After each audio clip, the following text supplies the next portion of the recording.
ಈಗ ನಾವೆಲ್ಲರೂ ಅಧಿಕ ಮಾಸದಲ್ಲಾದರೆ ಇದ್ದೀರಿ.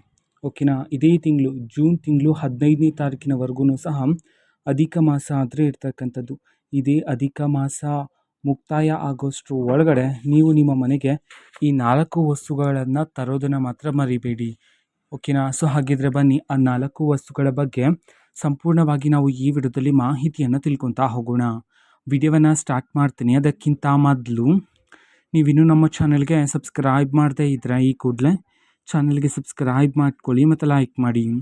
ಈಗ ನಾವು ಇನ್ಫಾರ್ಮೇಷನನ್ನು ತಿಳ್ಕೊತಾ ಹೋಗೋಣ. ಹೌದು, ಇದೇ ಜೂನ್ 15ನೇ ತಾರೀಕಿಗೆ ಅಧಿಕ ಮಾಸ ಆದರೆ ಮುಕ್ತಾಯ ಆಗುತ್ತೆ. ಅಧಿಕ ಮಾಸ ಇರುವಾಗಲೇ ಅಂತಂದರೆ ಜೂನ್ 15ನೇ ತಾರೀಕಿನ ಒಳಗಡೆ ನೀವು ನಿಮ್ಮ ಮನೆಗೆ ಈ 4 ವಸ್ತುಗಳನ್ನು ತಗೊಬರ್ಬೇಕಾಗಿರುತ್ತೆ. ಇದ್ರ ಮೂಲಕ ಮನೆಯಲ್ಲಿ ಅಪಾರವಾದ ಸಂಪತ್ತಿನ ಅಭಿವೃದ್ಧಿ ಆಗುತ್ತೆ. ಅದೇ ರೀತಿ ಸಕಾರಾತ್ಮಕ ಶಕ್ತಿಯ ಹೆಚ್ಚಾಗುತ್ತೆ. ಮನೆಯಲ್ಲಿ ನಿಮ್ಮ ಜೀವನದಲ್ಲಿ ಎಲ್ಲ ಯಶಸ್ಸೇ ಸಿಗುತ್ತೆ, ಧನ ಲಾಭ ಪ್ರಾಪ್ತಿ ಆಗುತ್ತೆ, ಸಂಪತ್ತಿನ ಅಭಿವೃದ್ಧಿ ಆಗುತ್ತೆ ಅಂತ ಹೇಳಿ ಪುರಾಣಗಳಲ್ಲಿ ಉಲ್ಲೇಖಿಸಿರ್ತಕ್ಕಂಥದ್ದು. ಸೊ ನೀವು ಅಧಿಕ ಮಾಸದಂದು ಈ ನೀರನ್ನು ಅಂತಂದರೆ ನೀವು ಒಂದು ಚೊಂಬಿಗೆ ನೀರನ್ನು ತಗೊಂಡು ಅದಕ್ಕೆ ಚಿಟಿಕೆ ಅರಿಶಿಣವನ್ನು ಬೆರೆಸಿ ನಿಮ್ಮ ಮನೆಯ ಬಳಿ ಇರ್ತಕ್ಕಂತಹ ಅರಳಿ ಮರಕ್ಕೆ ನೀವು ಹಾಕಬೇಕಾಗಿರುತ್ತೆ. ಸೊ ಇದ್ರ ಮೂಲಕ ನಿಮ್ಮ ಮನೆಯಲ್ಲಿರ್ತಕ್ಕಂತಹ ನಕಾರಾತ್ಮಕ ಶಕ್ತಿ ಎಲ್ಲ ಹೊರಹೋಗಿ ಸಕಾರಾತ್ಮಕ ಶಕ್ತಿ ಆದರೆ ಹೆಚ್ಚಾಗುತ್ತೆ. ನಂತರ ಈಗ ನಾವು ತಿಳ್ಕೊತಾ ಹೋಗೋಣ. ಅಧಿಕ ಮಾಸದಂದು ನೀವು ಯಾವ ವಸ್ತುವನ್ನು ನಿಮ್ಮ ಮನೆಗೆ ನೀವು ತಗೊಬರ್ಬೇಕಾಗಿರುತ್ತೆ ಅನ್ನೋದನ್ನು ಈಗ ತಿಳ್ಕೊತಾ ಹೋಗೋಣ. ಸೊ ಮೊದಲನೇ ವಸ್ತು ಬಂದುಬಿಟ್ಟು ಅರಿಶಿಣ. ಹೌದು, ಅರಿಶಿಣ ಮಂಗಳಕರವಾಗಿರುತ್ತೆ. ಎಲ್ಲ ಶುಭ ಕಾರ್ಯಗಳಲ್ಲೂ ನಾವು ಅರಿಶಿಣವನ್ನು ಪ್ರಮುಖವಾಗಿರ್ತಕ್ಕಂಥ ವಸ್ತು ಅಂತ ಹೇಳಿನೇ ಭಾವಿಸಲಾಗುತ್ತೆ. ಹಾಗಾಗಿ ಅರಿಶಿಣವನ್ನು ನೀವು ಅಧಿಕ ಮಾಸ ದಿನದಂದು ಮನೆಗೆ ತರೋದ್ರ ಮೂಲಕ ಮನೆಯಲ್ಲಿ ಅಪಾರವಾದ ಸಂಪತ್ತಿನ ಅಭಿವೃದ್ಧಿ ಆಗುತ್ತೆ ಅಂತ ಹೇಳಿ ಪುರಾಣಗಳಲ್ಲಿ ಉಲ್ಲೇಖಿಸಿರ್ತಕ್ಕಂಥದ್ದು. ನಂತರ ಎರಡನೆಯ ವಸ್ತು ಬಂದುಬಿಟ್ಟು ಏಲಕ್ಕಿ. ಹೌದು, ಏಲಕ್ಕಿನೂ ಸಹ ಶುಭದ ಸಂಕೇತನೇ ಆಗಿರುತ್ತೆ.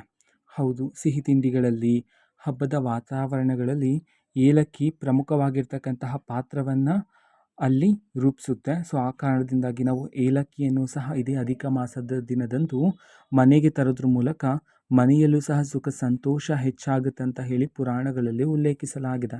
ನಂತರ ಮೂರನೇ ವಸ್ತು ಬಂದುಬಿಟ್ಟು ಢಮರುಗ. ಹೌದು, ಶಿವನಿಗೆ ಪ್ರಿಯವಾಗಿರ್ತಕ್ಕಂತಹ ಢಮರುಗವನ್ನು ನೀವು ಮನೆಗೆ ತರೋದ್ರ ಮೂಲಕ ಅದು ಸಹ ಅಧಿಕ ಮಾಸದಲ್ಲಿ ಮನೆಯಲ್ಲಿ ಸಕಾರಾತ್ಮಕ ಶಕ್ತಿ ಹೆಚ್ಚಾಗುತ್ತೆ. ಪೂಜೆ ಮಾಡುವ ವೇಳೆ ಢಮರುಗವನ್ನು ನುಡಿಸುವ ಆ ನಾದ ಮನೆಯೆಲ್ಲ ಹರಡುವ ಮೂಲಕ ಮನೆಯಲ್ಲಿರ್ತಕ್ಕಂತಹ ನಕಾರಾತ್ಮಕ ಶಕ್ತಿಯೆಲ್ಲ ಹೋಗಿ ಸಕಾರಾತ್ಮಕ ಶಕ್ತಿಯಾದರೆ ಮೂಡುತ್ತೆ.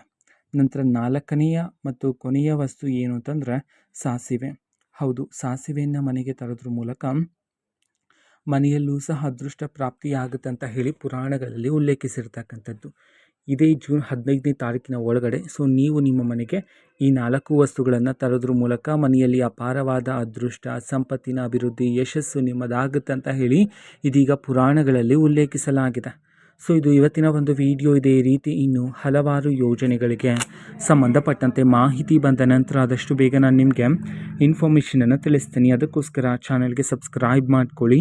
ಮತ್ತೀಗ ನಾವು ಫೇಸ್ಬುಕ್ಕಲ್ಲೂ ಸಹ ಈಗ ವಿಡಿಯೋಸ್ಗಳನ್ನು ಅಪ್ಲೋಡ್ ಮಾಡ್ತಿದ್ದೀವಿ. ಲಿಂಕ್ಸ್ಗಳನ್ನು ಡಿಸ್ಕ್ರಿಪ್ಷನ್ ಬಾಕ್ಸಲ್ಲಿ ಕೊಟ್ಟಿರ್ತೀನಿ. ಕ್ಲಿಕ್ ಮಾಡಿಬಿಟ್ಟು ಫಾಲೋ ಮಾಡಿ. ಮತ್ತು ಮಾಹಿತಿ ಇಷ್ಟ ಆಗಿದ್ರೆ ನಿಮ್ಮ ಫ್ರೆಂಡ್ಸ್ ಆ್ಯಂಡ್ ಫ್ಯಾಮಿಲಿ ಮೆಂಬರ್ಸ್ಗೂ ಸಹ ವಿಡಿಯೋವನ್ನು ಶೇರ್ ಮಾಡಿ. ಜೊತೆಗೆ ಚಾನಲ್ಗೆ ಸಬ್ಸ್ಕ್ರೈಬ್ ಮಾಡಿಕೊಂಡು ಸಪೋರ್ಟ್ ಮಾಡಿ. Thank you. ಬಾಯ್.